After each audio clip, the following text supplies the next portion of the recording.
The 2024 NASCAR season is officially underway. Welcome to Behind the Catch Fence. I'm your host, David Hoffman. With racing officially back, we felt creating a show dedicated to giving you the latest news and races would be a good way to keep expanding Behind the Catch Fence. So, we're officially calling this show 10 to Go. We'll give you all you need to know in 10 minutes or less. Because let's be honest, we all check out on any talk show, radio show, no matter what it is, within 10 minutes anyway. So just short and sweet, we'll get you out the door. Now don't worry guys, we'll still be doing our typical exclusive interviews. This is just all a part of the expansion of the show, expansion of just the YouTube channel in general. So with that, let's get rolling into what turned out to be quite the show for the 66th Daytona 500.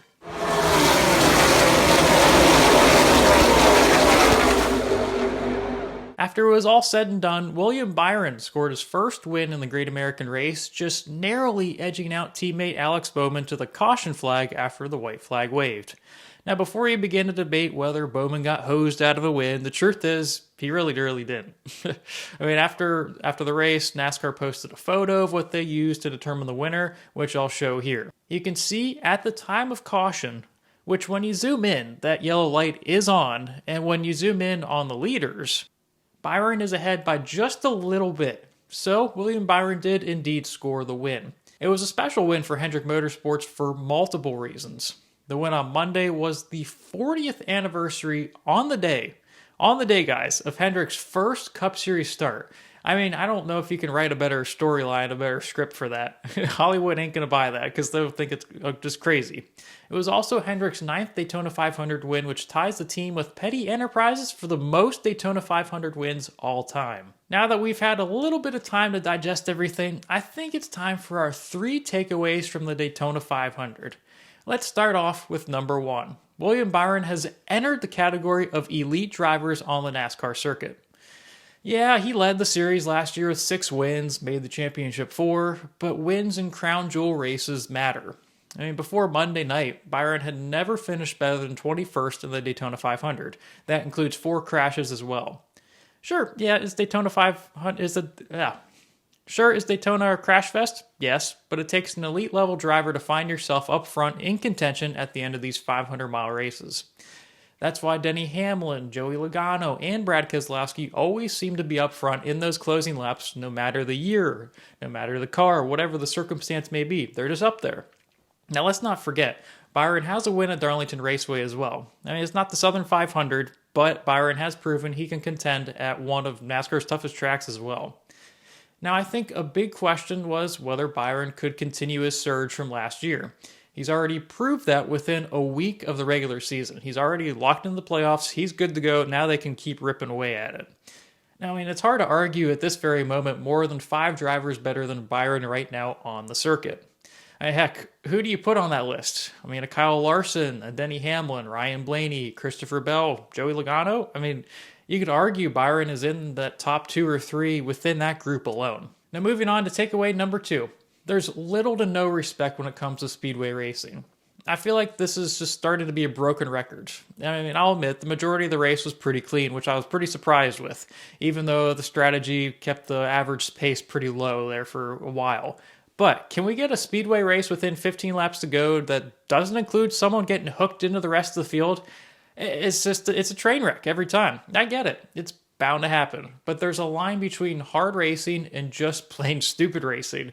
I don't want to be harsh about it, but it's just the truth. For instance, the battle for the lead before the big one with 9 laps to go was brilliant. On the edge of your seat type of racing.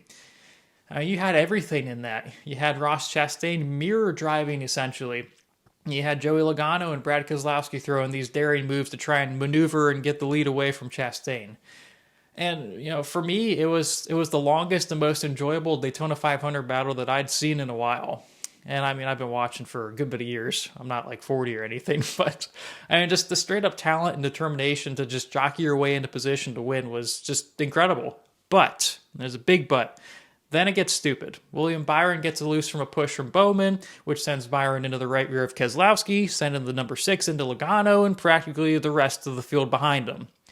And then obviously the final caution, which ended the race, was essentially the same exact thing. Corey LaJoie giving Austin Cindric a huge bump, which in turn sends Cindric into Chastain and cautions out, race is over. Now, growing up, the Daytona 500 just had an allure that was just undeniable. You knew NASCAR's best would rise to the occasion every time. And even though the track in the draft was a great equalizer, the best drivers always found themselves up front. I mean, there'd be that Cinderella story here and there, but man, did they ever have to earn it. I mean, as a Tony Stewart fan, obviously heartbreak year after year, but you get the gist. I mean, and over the past few years, it just feels like the 500 is different. There isn't that spark. It's just another one of those speedway races that, carnage is going to happen. And it's just a matter of time just before someone winds up in the right place at the right time. It's kind of luck of the draw, and the drivers have all admitted that. Now, it's exciting as heck for the fans in the stands and on their couches when the pack is going 3 wide, but you just know a wreck is on the way. It's predictable every single time, no matter the year, no matter the car.